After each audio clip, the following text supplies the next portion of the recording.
নমস্কাৰ ND24 চাই থকাৰ বাবে ধন্যবাদ আৰু হেশটেগৰ আজিৰ খণ্ডলৈ মই মানস প্ৰতিমে আপোনালোকক স্বাগতম জনাইছোঁ। আজি হেশটেগত আমি এনেকুৱা এগৰাকী অতিথিক আপোনালোকৰ ওচৰলৈ লৈ আহিছোঁ যিগৰাকীক হয়তো আপোনালোকে টিভিত বহুতবাৰ দেখিছে, ডাঙৰ স্ক্ৰীনত বহুতবাৰ দেখিছে, মঞ্চত বহুতবাৰ দেখিছে, কিন্তু এনেকৈ তেওঁক কাষৰ পৰা বা তেওঁৰ বিষয়ে জানিবলৈ হয়তো সুযোগ পোৱা নাই। তেখেতক সচৰাচৰ আপোনালোকে নেগেটিভ চৰিত্ৰত দেখিবলৈ পায়, তেখেতক ভিলেইনৰ ৰূপত দেখিবলৈ পায়, কিন্তু ভিতৰৰ পৰা তেখেত কেনেকুৱা আচলতে, কিমান সহজ সৰল, কিমান ডাউন টু আৰ্থ মানুহ, সেইটো বিষয়ে জনাটো নিশ্চয় প্ৰয়োজনীয়।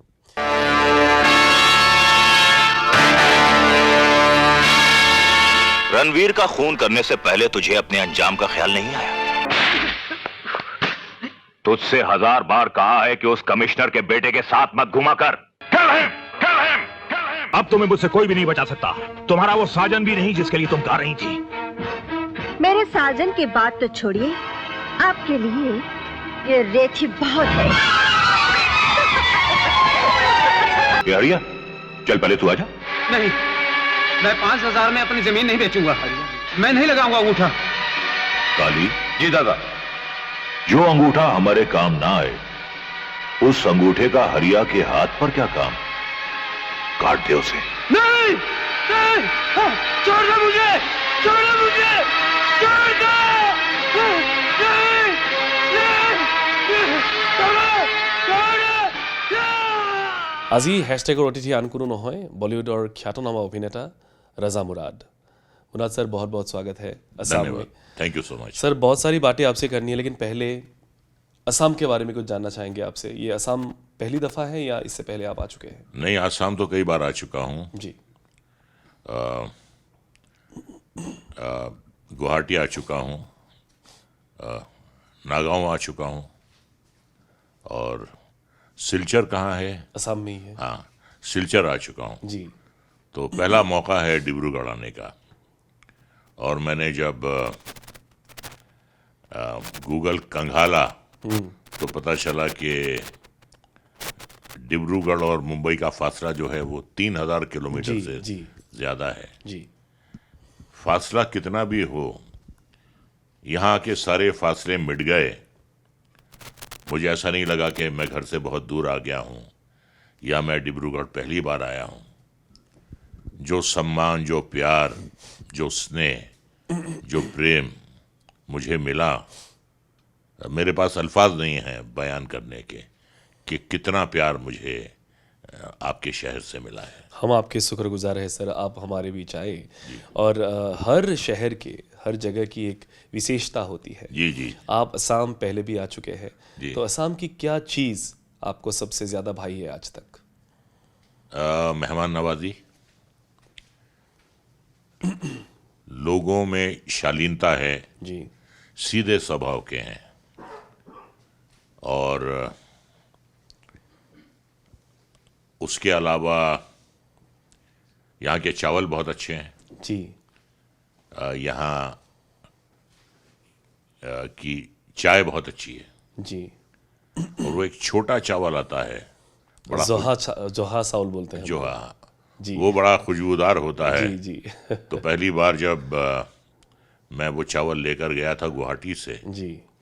और घर में चावल पक रहा था और मैं घर की सीढ़ियाँ चढ़ रहा था, तो मैं फर्स्ट फ्लोर पे रहता हूँ, ग्राउंड फ्लोर पे मुझे पता चल गया कि चावल पक रहा है। ऐसी खुशबू थी उसमें। अरे वाह।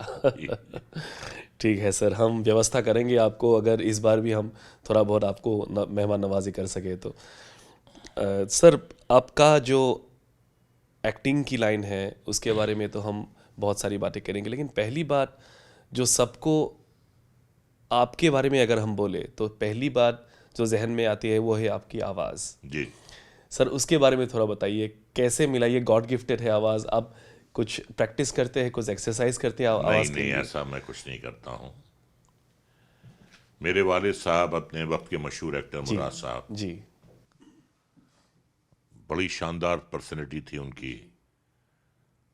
ग्रीन आइज थी और सुनहरे बाल थे और गोरी रंगत थी, बिल्कुल सुर्ख सफ़ेद थे। जी। उनकी वो खूबसूरती तो मुझे विरासत में नहीं मिली, लेकिन उनकी जो आवाज़ थी और वो आवाज़ ऐसी थी कि जब वो बोलते थे तो थिएटर की सीट्स वाइब्रेट होती थी। अरे वाह। तो वो मेरे विरसे में आ गई और मैं इससे मैं कोई अपना कंट्रीब्यूशन नहीं मानता हूँ। ये तो ऊपर वाले की देन है, जिससे जो दे दे वो। टैलेंट जो है वो किसी के खानदान की ज़ाती मिल्कियत या जागीर नहीं है। बहुत से बड़े बड़े सुपरस्टार्स हैं, उनके बच्चे कुछ नहीं कर पाए। दिलीप साहब के वालिद एक्टर नहीं थे, संजीव कुमार के वालिद एक्टर नहीं थे, नसीरुद्दीन शाह के वालिद एक्टर नहीं थे। इतने ग्रेट एक्टर्स पैदा हुए हैं हमारे मुल्क में, तो वो खानदानी एक्टर नहीं थे। जी। अब ये टैलेंट है जिसे ऊपर वाला नवाज दे। तो मेरे वालिद साहब ने ही मुझे इनकरेज किया। 1969 में Film and Television Institute of India जी। में मेरा ऑडिशन हुआ। जी। ऑडिशन के बाद स्क्रीन टेस्ट हुआ और उसके बाद सिलेक्शन हुआ। तो मैं इस नतीजे पर पहुंचा कि बिना मेहनत के इस दुनिया में कुछ नहीं होता। There is no shortcut. No shortcut. आपको रमना पड़ता है। और मैं ये कहूंगा कि अगर आपको मोती चाहिए तो आपको समंदर में डूबना पड़ता है। जी। गहराई से आपको मोती लाना पड़ता है। अपने आप को भिगोना पड़ता है। बिल्कुल भिगोना पड़ता है। वो आपको सड़क पे पड़ा हुआ नहीं मिलता है। जी। तो यही मैं किसी भी फन के बारे में कह सकता हूं जिसमें एक्टिंग भी शामिल है जी।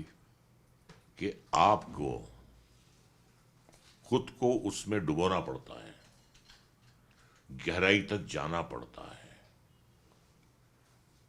मैं आपको मिसाल देता हूं अमिताभ बच्चन की। जी। एक सीन था मेरा उनका जादूगर में, और पहला दिन था मेरा। तो मैं सेट पर पहुंचा तो मैंने सीन मांगा। तो उनका ये डायलॉग इसके कादर खान लिख रहे हैं और अमित जी ने वो सीन अपने घर मंगवाया है। ओके। ये डेडिकेशन होता है। उन्होंने सीन घर मंगवाया, सीन को समझा, सीन को याद किया और उसके बाद वो बिल्कुल वेल प्रिपेयर्ड सेट पर आए। हमने ऐसे भी एक्टर देखे हैं, हाँ क्या है भाई, क्या डायलॉग है, बोलो, हाँ हाँ हाँ हाँ ठीक है, ऐसे भी देखे। तो विदाउट डेडिकेशन नहीं होता। दिलीप साहब का डेडिकेशन मशहूर है। वो साल में एक फिल्म करते थे। पूरी कंसंट्रेशन जो थी उनकी एक फिल्म में होती थी। आज किसी ने 300 कर लिए हैं, आज कोई टीवी पे साबुन बेच रहा है, कोई तेल बेच रहा है, कोई फैब्रिक्स बेच रहा है, कोई शेविंग क्रीम बेच रहा है। दिलीप साहब ने सिर्फ अपना टैलेंट बेचा कैमरे के आगे, कॉमर्शियल्स नहीं किए। नहीं। और हमने राज कपूर के साथ काम किया, दिलीप साहब के साथ भी मैंने काम किया है। जी। जी। राज कपूर साहब के साथ मैंने 3 फिल्में की हैं। तो जो एक दीवानगी थी उनमें काम करने की, जब फिल्म बनाते थे, फिल्म ओढ़ते थे, फिल्म पहनते थे, फिल्म के साथ सोते थे, उनके और उनके दरमियान उनकी सिर्फ फिल्म होती थी। उन्हीं की फिल्म का एक गाना है कि माँ नहीं, बाप नहीं, बेटा नहीं, बेटी नहीं, तू नहीं, मैं नहीं, ये नहीं, वो नहीं, कुछ भी नहीं रहता है। ये राज कपूर थे। Totally devoted, totally focused. उनके लिए सबसे इंपॉर्टेंट आदमी वो होता था जो उनका एक्टर कैमरा फेस कर रहा हो, उससे इंपॉर्टेंट कोई नहीं होता था। यूं ही राज कपूर नहीं नहीं बन गए, बने। यूं ही दिलीप कुमार नहीं बन गए, यूं ही अमिताभ बच्चन नहीं बन गए। और अभी मैं रंजीत मशहूर जी विलन है, जी उनसे मेरी बात हो रही थी, तो वो एक जो बड़ा मशहूर सीन है नमक हलाल का, I can walk English and Yes, I can yes. Talk English. तो रंजीत ने बताया कि अमित जी आए, अमित जी ने सीन देखा और उन्होंने कहा हम कल करेंगे ये, and again he came well prepared, और एक टेक में उन्होंने वो सीन कर दिया। मतलब उससे पहले उन्होंने रिहर्सल किया। रिहर्सल की याद सीन को समझा।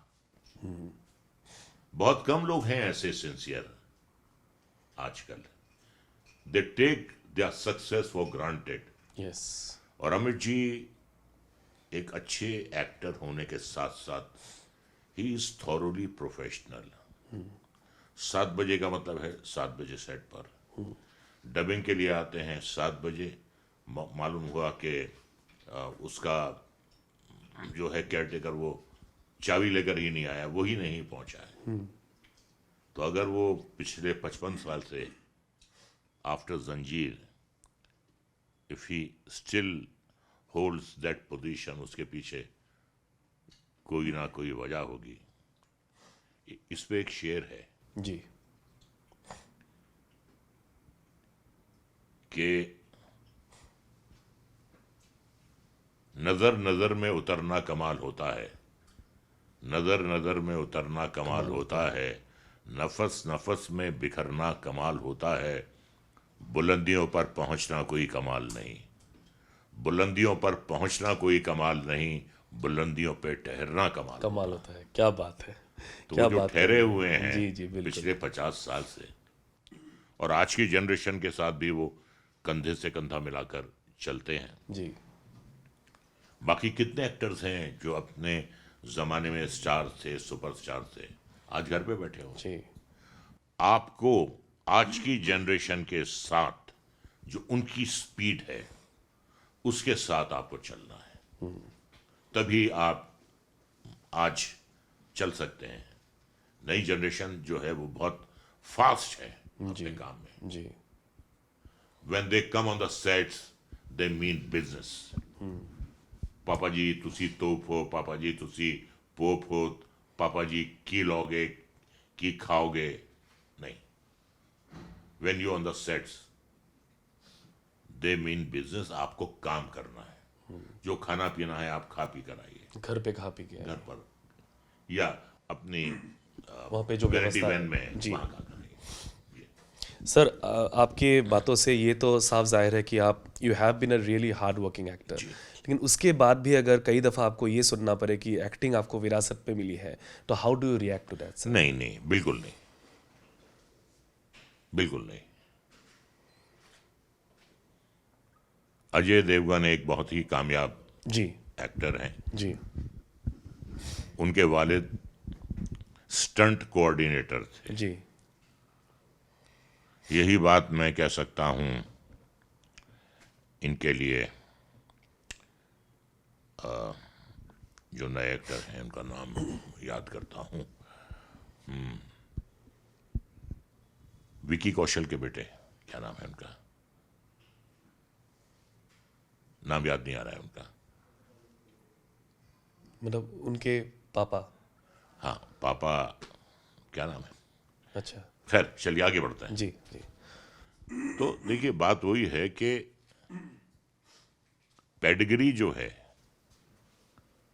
वो बेमाने है, जी किसी को विरासत में नहीं मिलती। Rakesh Roshan was not a very recognised hero, उनका बेटा सुपरस्टार बन गया। जी मैं विकी कौशल की बात कर रहा हूं, जी मैं विकी कौशल की बात कर रहा हूं। उनके वालिद श्याम कौशल, वो ही started as a stuntman. Shyam Kaushal ने एज अ स्टंटमैन अपनी जिंदगी स्टार्ट की। उसके बाद उन्होंने he became a fight director also. तो ये किसी के खानदान की जागीर नहीं है। जज्बा तो चाहिए। जज्बा चाहिए, टैलेंट चाहिए, हार्ड वर्क चाहिए और ऊपर वाले की मेहरबानी चाहिए। सर आप इतने सक्सेसफुल रहे हैं, लेकिन आपके अगर स्ट्रगल के दिन की बात करें तो आपको क्या क्या कहानी याद आती है? कितने स्ट्रगल किए होगे आपने? मैं थोड़ा इस पे और आ जाऊं जी। जो पिछले टॉपिक पे हम लोग बात कर रहे थे। श्रीदेवी, उनकी पहली फिल्म आई थी 16वां साल। जी। That went totally unnoticed. किसी को पता नहीं चला कि इस नाम की कोई हीरोइन आई थी। फिल्म कब लगी, कब उतर गई, किसी को पता नहीं चला। माधुरी दीक्षित की बहुत सी फिल्में आई, अबोध आई, और एक मानव हत्या आई, और एक नाना पाटेकर के साथ कोई फिल्म आई, जी। एक आवारा बाप आई। बिल्कुल नोटिस नहीं हुई वो। तो माँ बाप ने सोचा कि शादी कर लेते हैं, यहाँ कुछ करियर में बन नहीं रहा है। तो एक काफ़ी मशहूर सिंगर है, प्लेबैक सिंगर है, तो शादी के लिए उनकी मीटिंग करवाई गई माधुरी दीक्षित से, तो उन्होंने रिजेक्ट कर दिया। बड़ी दुबली पतली लड़की है, स्किनी है। Then she became Madhuri Dixit, Sridevi became Sridevi. Sridevi के खानदान में भी कोई एक्टर नहीं था, माधुरी दीक्षित के खानदान में भी कोई एक्टर नहीं था। ये ऊपर वाले का करम होता है, लेकिन उसके साथ साथ मेहनत करनी होती है। अभी आपने बड़ा अच्छा मुझसे एक सवाल किया मेरे इनिशियल जी। स्ट्रगल का। जी। तो FTII से मैंने एक्टिंग कोर्स किया। जी। 1971 में आई पास्ड आउट, और यहाँ स्ट्रगल शुरू किया। कभी अपने वाले साहब के नाम का फायदा नहीं उठाया। नाम बताता था और कोई पूछते थे तो मैं कह देता था कि जी वो मेरे वालिद हैं। जी। एक नज़र में काम लोगों को अच्छा लगा, लेकिन फिल्म नहीं चली। उसके बाद 2 और फिल्में आई, बिंदिया और बंदूक, जलते बदन। Bindiya Aur Bandook was a very low budget kind of a film. Film चली, but it was not an A grade film. जी। जो मेरी चौथी फिल्म थी नमक हराम, जी। उसमें लोगों ने मुझे नोटिस किया। जी बिल्कुल। और नोटिस करने की वजह यह थी कि आनंद के बाद राजेश खन्ना, अमिताभ बच्चन, ऋषिकेश मुखर्जी का कॉम्बिनेशन, ये बहुत ही हॉट प्रपोजल था उस वक्त कि फिर क्लैश ऑफ द जाइंट्स होने वाला है between Rajesh Khanna and Amitabh Bachchan end of course the director. उसमें हमें एक रोल मिला, और वो रोल गुलजार साहब की रिकमेंडेशन पे मिला। ओके। ऋषिदा ने मुझे बुलाया, और उन्होंने वो वहाँ पे एडिटिंग कर रहे थे फिल्म सेंटर में, तो सीढ़ियों पर बैठ गए हम दोनों। ओके। सीढ़ियों पे बैठे। उन्होंने कहा मैंने तुम्हारा काम देखा नहीं है, गुलजार साहब ने तुमको रिकमेंड किया है। ज्यादा बड़ा रोल नहीं है, लेकिन एक वादा करता हूं तुमसे, ये रोल लोग 10 साल तक नहीं भूलेंगे, और लकी एक्टर्स को ऐसा रोल 20 साल में मिलता है, और अनलकी एक्टर्स को ऐसा रोल कभी नहीं मिलता है। खैर, हमने मुश्किल से 6-7 दिन शूटिंग की उसकी। ओके। लेकिन उन्होंने कहा कि प्रोडक्शन मैनेजर को भेजा मेरे साथ के, खादी भवन से इन्हें 2 पजामे कुर्ते लाके दो, और वही पहनेंगे आप, उनको धोएंगे नहीं। अच्छा। और जिस दिन शूटिंग होगी, आप अपना सर नहीं धोएंगे, अच्छा। आप शेव नहीं करेंगे। वो लुक आना चाहिए एक मायूस, बीमार, फ्रस्ट्रेटेड शायर का। And that I had to comply. कपड़े मैंने धोए नहीं, सर मैंने धोया नहीं, और शेव मैंने किया नहीं।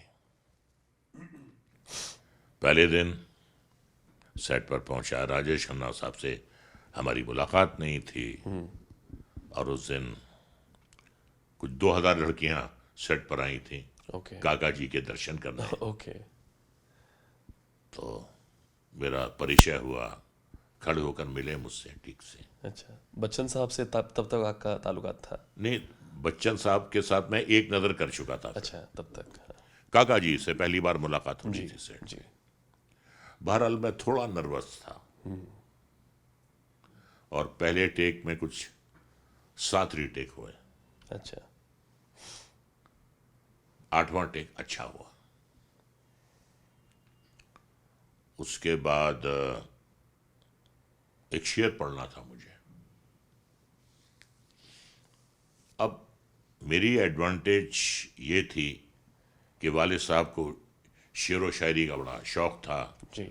और उनके पढ़े हुए शेर मुझे याद थे, उनका अंदाज़े बयान, उनका तर्ज़े बयान।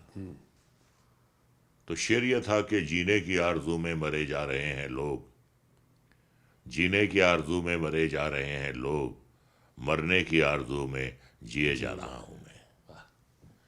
तो ये शेर जब मैंने पढ़ा तो काका जी ने देखा मेरी तरफ, कहने लगे, रज़ा तेरा शेर पढ़ने का अंदाज तो कैफी आदमी साहब जैसा है, which was a very of course big complement. फिर रात को हमारा उनका शेर का सिलसिला शुरू हुआ सेट पे, कि जहाँ एक सीन है जहाँ हम लोग मिलते हैं, वहाँ कुछ मैंने और शेर पढ़े। जिगर की चोट है ए दोस्त दोहराई नहीं जाती, लपट है आग की होंठों पे फिर लाई नहीं जाती, एक ही बात है बंधु, दे जाम या गम दे हमको, शराब भी पी जाती है और आंसू भी पिए जाते हैं। फुटपाथ हर सड़क की है आशियां हमारा, रहने को घर नहीं है सारा जहां हमारा। क्या बात है। तो सारे शेर, क्योंकि शायर का रोल किया था। बहरहाल फिल्म लगी। अब एक बहुत ही अनएक्सपेक्टेड बात हुई। लोग देखने गए the clash of the Titans, Rajesh Khanna और अमिताभ को देखने गए। वहां देखा एक नया लड़का आया है, दुबला पतला सा भारी सी आवाज वाला। यार उसने तो टिक्के काम किया है, राजेश खन्ना जी के साथ टिक्के काम किया है। He had stood his grounds। वो लोगों को बात बहुत अच्छी लगी। अगर आज मुझे मिलता वो रोल, अब एक्सपीरियंस हो जाता है काम करते करते, तो लोग एक्सपेक्ट करते ही हैं कि आप अच्छा काम करेंगे। लेकिन एक रैंक आउटसाइडर इतनी बड़ी फिल्म में एक नेचुरल परफॉर्मेंस दे जाता है। जी। अच्छा, वो जो रोल था वो मेरी पर्सनैलिटी को सूट कर गया। मैं दुबला पतला था, चेहरे पे भूख थी, बाल भी धोए नहीं थे। तो वो मैं नोटिस हुआ उसमें। जी। And I got very good critical acclaim also. अच्छा। बहुत अच्छी, मुझे उसमें रिव्यूज बहुत अच्छे मिले। जी, और बहुत बाकमाल काम किया है उस फिल्म में आपने। सर वो बाकमाल काम किया है, यही लोगों ने कहा। काम नहीं मिला, काम नहीं मिला। तारीफ मिली, जी। पेट भर के तारीफ मिली, लेकिन काम नहीं मिला।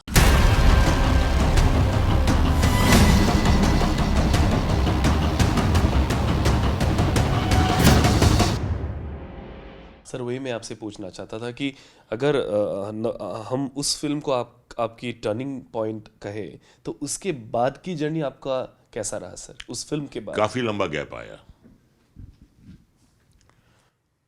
छोटे छोटे रोल मिलते थे, कहीं वकील बन गया, कहीं पुलिस इंस्पेक्टर बन गया, कहीं हीरो का दोस्त बन गया, कहीं हीरोइन का भाई बन गया. Then I did many Punjabi films also, because I had to run my kitchen also. Yes of course. वो भी तो चलाना होता है.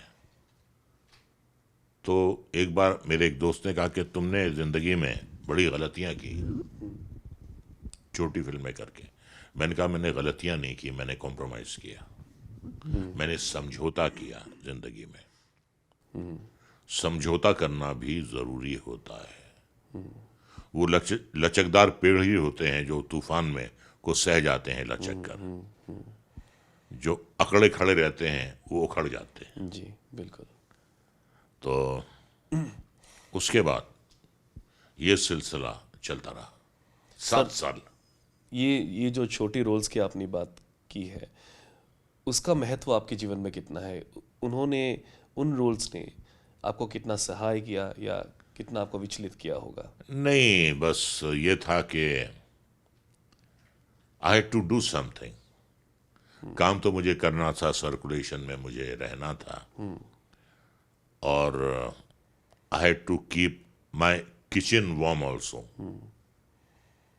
कुछ फिल्में किचन फिल्म्स होती हैं, जी जी बिल्कुल.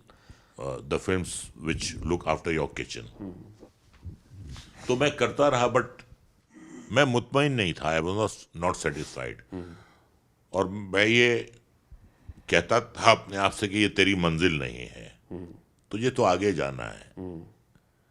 लेकिन सर्कुलेशन में रहना भी जरूरी है. एक जो मिसाल है कि out of sight out of mind, yes. तो कर रहा था. Then a very big turning point came in my life in the form of Raj Kapoor. Yes. One fine day in 1980 वो अपने प्रोडक्शन मैनेजर को रात के 3:30 बजे फोन करते हैं ओके. कि नमक हराम में शायर का रोल जिसने किया था, वो लंबा सा दुबला पतला सा भारी सी आवाज वाला, वो कौन है? उन्हें मेरा नाम भी नहीं मालूम था. जी. कौन है वो एक्टर? कहाँ 1973 और कहाँ 1980, और कहाँ वो जिंदगी से मायूस टूटा फूटा बीमार शायर. और कहाँ यहाँ सुमेरगंज का राजा ठाकुर वीरेंद्र प्रताप सिंह, क्या बात. who rapes his own widow child, sister in law. जमीन आसमान का फर्क. खैर मिले, कहने लगे रजा साहब हमारे जहन में तो सिर्फ आप हैं जी, आप ही के बारे में हमने सोचा है. आप अगर इनकार करेंगे तो फिर हम किसी और के बारे में सोचेंगे जी. जी बहुत बोलते थे. जी. खैर उन्होंने टेलर को बुलाया. रजा साहब के लिए एक ब्रीचीज बनाइए, जैकेट बनाइए, हाई बूट्स दीजिए, और मेकअप मैन को बुलाया. एक मूछ दीजिए रजा साहब को ऐसी. और साहब पहले दिन हम सेट पर पहुंचे, लेकिन उससे पहले खुशी होने के बजाय मुझे डर लगा. मैंने कहा जो इनकी एक्सपेक्टेशन है मुझसे, मुझे ये मेन विलन का रोल दे रहे हैं और मैं तो छोटे छोटे रोल करता हूं. तो राजा भोज ने जो गंगू तेली को बुलाया है, गंगू तेली इनकी एक्सपेक्टेशन पे पूरा उतरेगा या नहीं उतरेगा, ये खौफ था मेरे दिल में. जी बिल्कुल. ये डर था मेरे कि वो मेरा पोटेंशियल नहीं है जितना बड़ा ये मुझे समझ रहे हैं. फिर एक कहावत है कि बहुत कुछ दिल मुझे समझा रहा है, बहुत कुछ दिल मुझे समझा रहा है, बहुत कुछ दिल को मैं समझा रहा हूं. तो मैंने दिल को समझाया. मैं हॉकी का एक बहुत बड़ा फैन हूं. हॉकी. अच्छा. हॉकी में एक पेनल्टी स्ट्रोक मिलता है. जी. जब फॉरवर्ड डी में होता है और डिफेंडर से कोई फाउल होता है अपोजिट टीम के, और बड़ा फाउल होता है, बड़ा नहीं होता तो शॉर्ट कॉर्नर दे दिया जाता है, पेनल्टी स्ट्रोक मिलता है उसमें। मैंने कहा रजा मुराद, जिंदगी में तुझे पहला पेनल्टी स्ट्रोक मिला है, इसको गोल करना ही। इसको करना ही करना है। There is no way out. You have to, you have to, you have to. अपने आप को समझाया आपने। आप अपने आप को समझाया कि ऐसा मौका नहीं मिलेगा। और इंडस्ट्री तो भेड़ चाल है, राज कपूर ने लिया है तो बहुत बड़ी बात होगी। बिल्कुल। मैं साहब पूरा, I got into the role, I was totally involve and he was very happy. अच्छा। बहुत खुश थे। और जब बहुत खुश होते थे तो क्या कहते थे, रजा साहब ये करते। तो इस तरीके से हमने काम किया। और जब फिल्म का ट्रायल हुआ, बुलाया, सबने काम देखा, बहुत पसंद किया, तो उनका प्रीव्यू थिएटर खुद का जो था वो फुल था। कहने लगे रजा साहब, ये जितने लोग बैठे हैं ये सब आपके मुखालिफ थे। अरे जब हमने कहा कि हम रजा साहब को इस रोल में लेना चाह रहे हैं तो हर आदमी जो था आपके खिलाफ था। मेरे बेटे आपके खिलाफ थे। हमने कहा साहब हमारी भी नजर है, हमारी भी नजर है। अब क्या देखा उन्होंने उस टूटे फूटे शायर में, जो यहां उसे राजा वीरेंद्र प्रताप सिंह बना दिया। ये या तो वो जानते हैं या ऊपर वाला जानता है, मैं भी नहीं जानता। हीरे की परख था उनको अब सर। साहब वो हीरा जो है वो 7 साल से तो मिट्टी में पड़ा हुआ था कहीं। वही। उसको निकाला, उसको तराशा और उसको हीरो बना दिया, हीरा बना दिया। और उसके बाद फिर बैक टू बैक राम तेरी गंगा मैली। जी।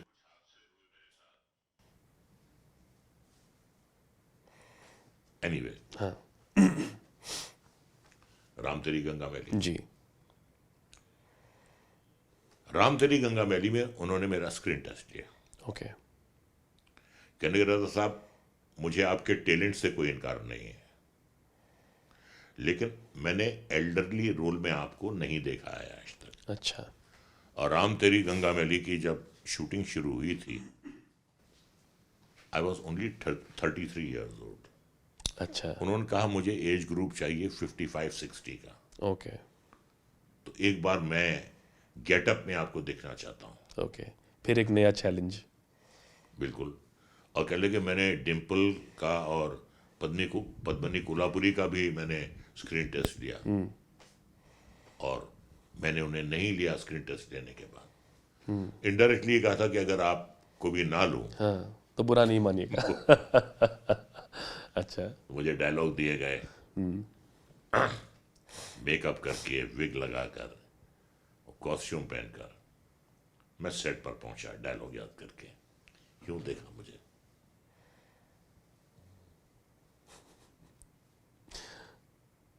परख रहे थे मतलब। स्क्रीन टेस्ट की जरूरत नहीं है, आप लग रहे हैं। अरे वाह। इस तरीके से राम तेरी गंगा मैली मिली। और राम तेरी गंगा मैली की शूटिंग के आखिरी दिन उन्होंने कहा कि मैं आपके साथ 40 दिन में एक फिल्म बनाना चाहता हूं। ओके। कहने लगे लोग समझते हैं कि हम ऑफबीट फिल्म नहीं बना सकते। हमने पहले भी बनाई थी, जागते रहो बनाई थी। लोग असत्य की बहुत बात कर रहे हैं जी आजकल। हम भी बताएंगे कि हम अलग टाइप की फिल्म बना सकते हैं। रजा साहब, हमें आपके 40 दिन चाहिए। और टाइटल उन्होंने मुझे बताया रिश्वत। अच्छा। कहानी का मुझे नहीं मालूम, कहानी का कोई इल्म नहीं मुझे।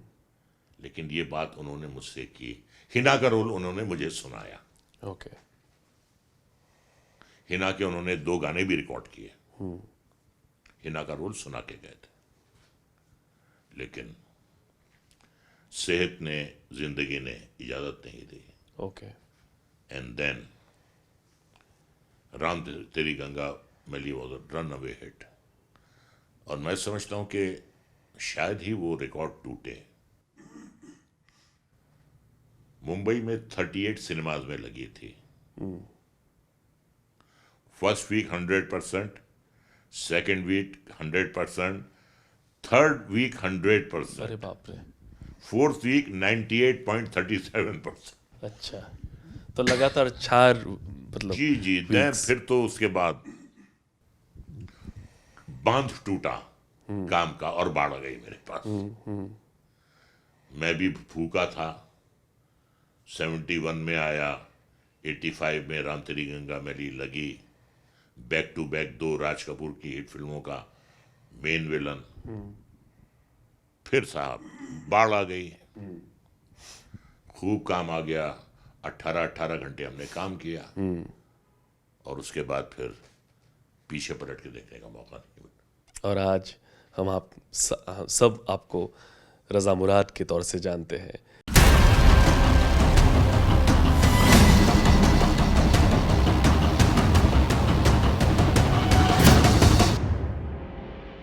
सर, एक चीज़ आपसे पूछना चाहेंगे कि आपको ऑफर्स जितने आए, ऐसा कोई फिल्म या रोल है जिसको आपने नकारा था और उसके बाद आपको लगा कि ये फिल्म मुझे कर लेनी चाहिए थी? नकारा नहीं था, नकारा नहीं था। मेरे पास डेट्स नहीं थी, अच्छा। मेरे पास वक्त नहीं था। राकेश रोशन के साथ मैंने काला बाजार में काम किया था। अच्छा। तो जब वो करण अर्जुन बना रहे थे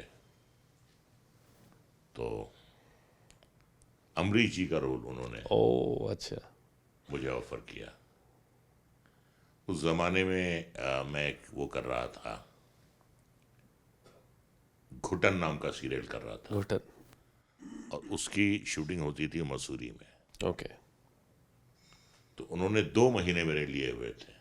अच्छा फिर कहने के अच्छा रंजीत का रोल कर लो। अच्छा।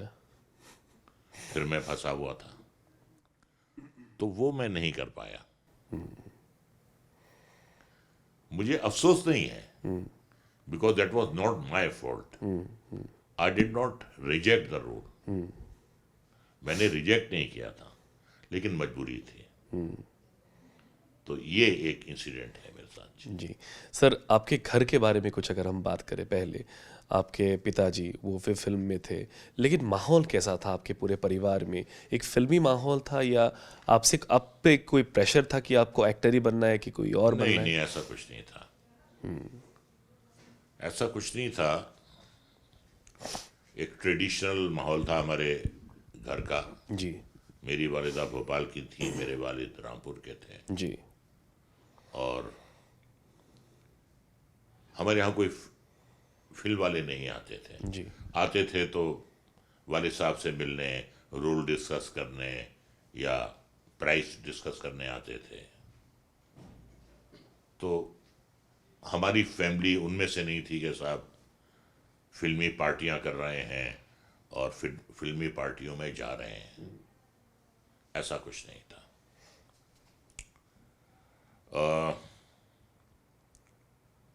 मुझे नहीं लगता था कि मैं एक्टर बन पाऊंगा, क्योंकि 3 बहनों के बाद मैं पैदा हुआ था। तो मैं बड़ा पैम्पर्ड और बड़ा प्रोटेक्टेड बंदा था। तो स्टैमर भी करता था, कई बार हकलाता भी था। And I was never sure of my self. I was never a good student. और यकीन जानिए, स्कूल लाइफ जो है मेरी, एक दिन भी मैं स्कूल में कंफर्टेबल नहीं हुआ। एक दिन भी नहीं हुआ पूरे स्कूल लाइफ में? पूरे स्कूल लाइफ। ऐसा क्यों सर? नहीं हुआ। नहीं हुआ।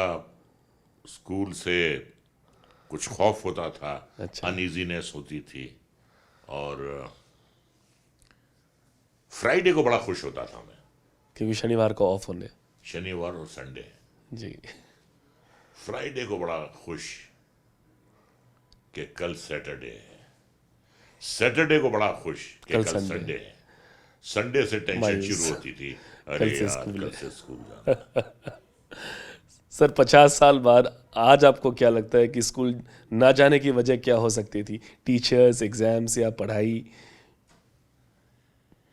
In fact I was not a good student, as I told you कि मैं स्टेमर करता था। मैं क्योंकि घर में ओवर प्रोटेक्टेड था, तो बाहर जी वो पैम्परिंग नहीं मिलती थी, वो इम्पोर्टेंस नहीं मिलती थी जी जो घर में मिलती जी थी। जी तो मैं काफी जिटरी होता था और I was very timid kind of a boy. जी तो मुझ में वो फाइटिंग स्पिरिट्स नहीं थी। अगर किसी से झगड़ा हो गया तो डर जाता था, would never dare to answer back anybody और retaliate.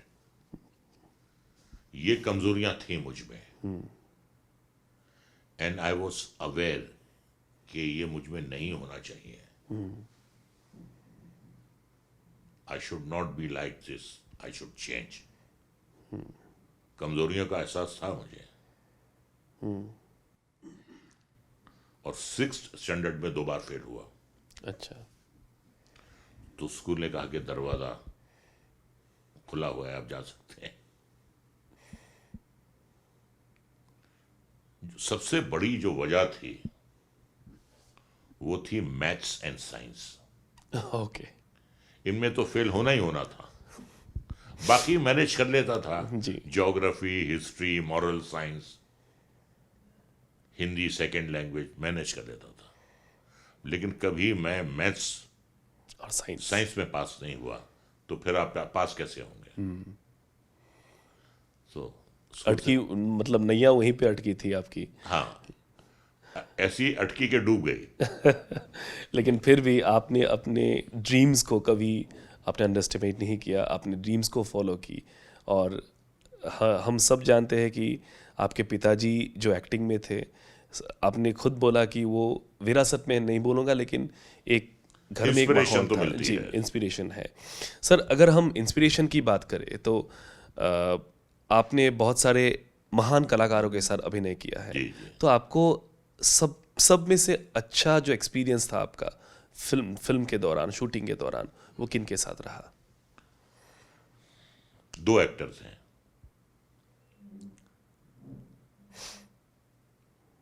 Sanjeev Kumar ji and Mithun Chakraborty.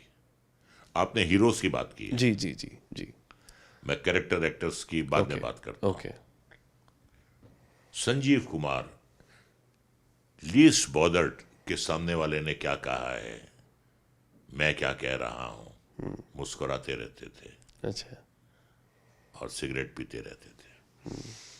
Effortless actor, effortless.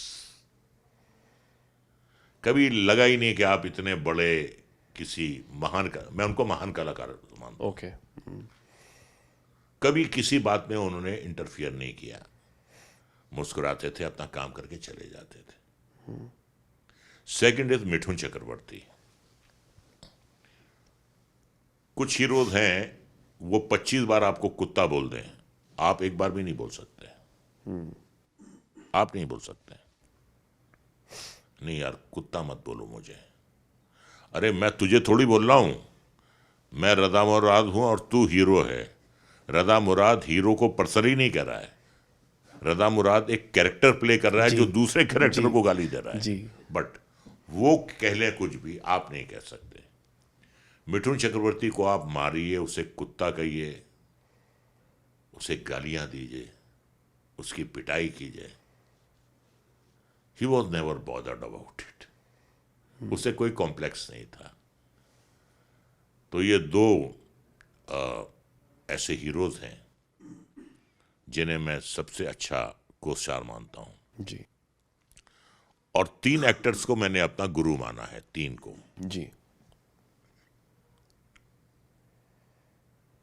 प्राण साहब, बिल्कुल। अरुणा ईरानी एंड शत्रुघ्न सिन्हा। अरे वाह, इनको मैंने गुरु, इनसे मैंने बहुत कुछ सीखा है। इंस्टीट्यूट में मैंने एक्टिंग के गुर सीखे होंगे, लेकिन प्रोफेशनलिज्म क्या होता है, डेडिकेशन क्या होता है, कॉन्फिडेंस क्या होता है, ये मैंने इन तीनों से सीखा है। अरुणा जी के साथ कुछ आपके हसीन लम्हे या कुछ एक्सपीरियंस अगर आप जाहिर करना चाहें तो, क्योंकि वो खुद भी एक बहुत खुश मिजाज एक जी एक्ट्रेस जी थी। जी जी। अरुणा जी में गुर था साहब, और वो गुर मैंने अपनाने की कोशिश की है। जी she wanted to make everybody happy on the sets. Producer भी खुश, डायरेक्टर भी खुश, वर्कर्स भी खुश, को एक्टर्स भी खुश। और अगर उन्हें फर्ज कीजिए कि उन्होंने पूरी शिफ्ट दी है 8 घंटे की और आज उन्हें 4 घंटे में निकलना है, ओके तो किस तरीके से प्यार से मैनेज करके किसी को बुरा भी ना लगे, हाँ, लेकिन अपना काम हो जाता था। 4 घंटे मैनेज करके निकल जाएंगी, आपको पता भी नहीं चलेगा। तो एक तो एक्ट्रेस तो वो कमाल की, जबरदस्त की, one of the most intense actors of our country is Aruna Irani. जी प्राण साहब से मैंने सीखा डेडिकेशन, पंक्चुअलिटी, एंथुजियाज्म। काम करने का जो एंथुजियाज्म था उनका, वो 14 साल के लड़के का था। और इतना इंटरेस्ट लेते थे अपने काम में, अपने रोल्स में, अपने गेटअप्स में, अपने एक्सेंट्स में, जैसे कोई बच्चा होता है। शत्रु साहब, कॉन्फिडेंस क्या होता है, याददाश्त कमाल उनकी। 2 पेज का डायलॉग हो, एक बार सुन के याद कर लेते थे। और he is larger than life on screen end of the screen. शत्रु जी, जी, अच्छा a very very blunt person, outspoken, जो कहना है कह देते हैं, लेकिन यारों के यार हैं, दोस्तों के दोस्त हैं।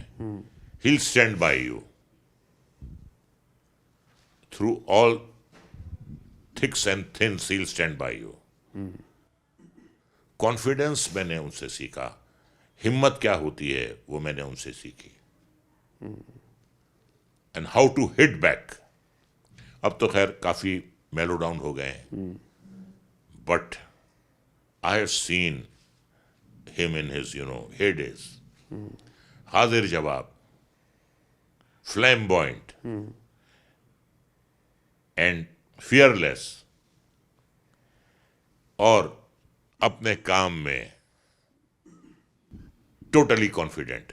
ओवर कॉन्फिडेंट नहीं कहूंगा, but he was always confident about himself, and he had the guts to call a spade. काने को काना कहते थे, तब भी कहते थे और आज भी कहते हैं। और मेरे बहुत अच्छे दोस्त हैं, मैं उनको अपना गुरु मानता हूं। वो गुरु पूर्णिमा हो या टीचर्स डे हो, दोनों दिन अच्छा, मैं उनको फोन करता हूं। अरे वाह, मैं उन्हें दिल से, अभी भी वो सिलसिला जारी है। बिल्कुल जारी है और आखिर तक रहेगा वो। और वो भी बहुत खुश होते हैं मेरी इस बात से। क्या बात है। गुरु पूर्णिमा हो या टीचर्स डे हो, मैंने उनसे ये कहा कि आप मुझे अपना चेला माने या ना माने, मैं आपको अपना गुरु मान चुका हूँ।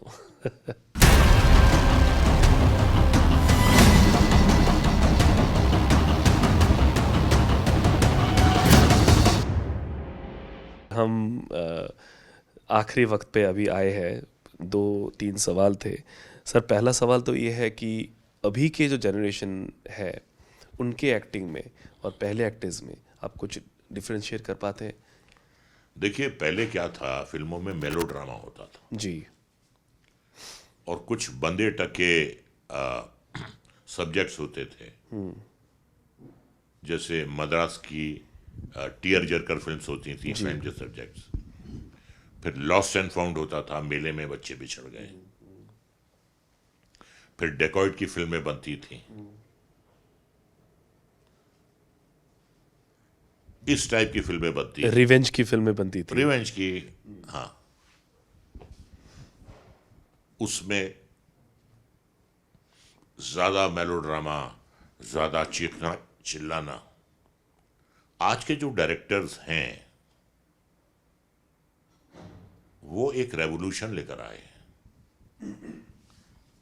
जो पिछले किस्म की फिल्में बनती थीं, अब आपको वैसी एक भी फिल्म दिखाई नहीं देगी, और दिखाई देगी भी तो उसे आउटराइट रिजेक्ट कर दिया जाएगा कि दो बिछड़े हुए भाई जो हैं वो कुंभ के मेले में बिछड़े और 25 साल फिर कुंभ के मेले में माँ भी मिल गई और भाई भी मिल गए।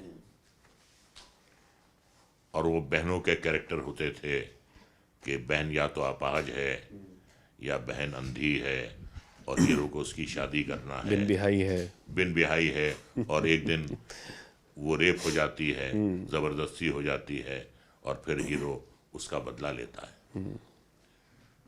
आज अलग टाइप के सब्जेक्ट्स बनते हैं, and they believe in natural acting.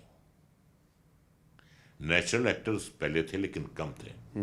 Balraj Sahni, Motilal, Dilip Kumar, Sanjeev Kumar, Amitabh Bachchan,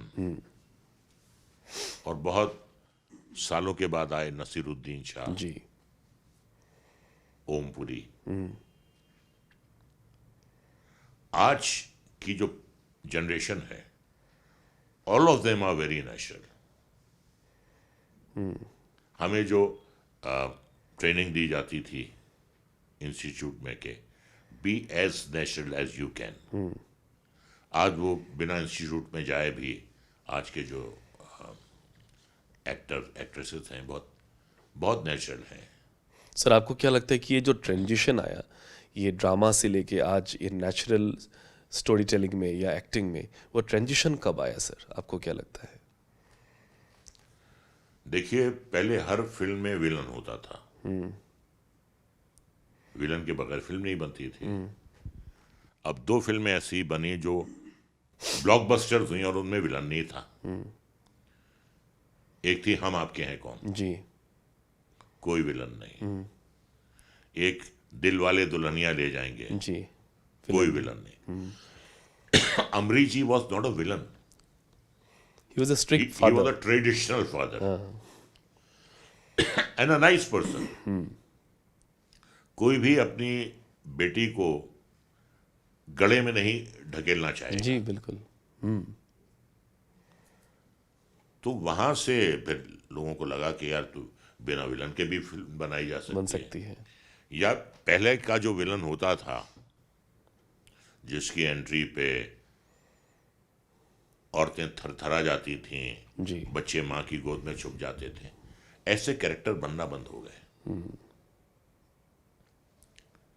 अब पहले विलन जो था वो टोटल ब्लैक होता था, हीरो वाइट होता था। जी, आज सारे कैरेक्टर जो हैं वो ग्रे ग्रे हो गए हैं। जी, बहुत खूब कहा। तो जो विलन के आने में आने से जो एक हलचल मचती थी, जो एक थरथराहट महसूस होती थी, वो आज नहीं है। सर आपको कभी नहीं लगा ऐसा कि चलो हमें भी एक बार एक राष्ट्रीय प्रोडक्शंस का एक मूवी कर लेना चाहिए, वैसा कुछ सब्जेक्ट फैमिली? नहीं, हम तो बिल्कुल चाहते हैं, लेकिन वो क्या है, बात वही है कि साहब ये जो है ये तो एकदम विलन का ठप्पा इस पे लगा हुआ है। तो उनकी फिल्में जो बनती हैं उनमें तो विलन होते ही नहीं। जी, तो आप देख लीजिए जितनी भी उन्होंने फिल्में बनाई हैं, सिवाय शायद एक आध के, कोई जो एस्टेब्लिश्ड विलन था पुराना उसने काम किया होगा, वरना उनके यहाँ ऐसे कैरेक्टर्स ही नहीं होते हैं।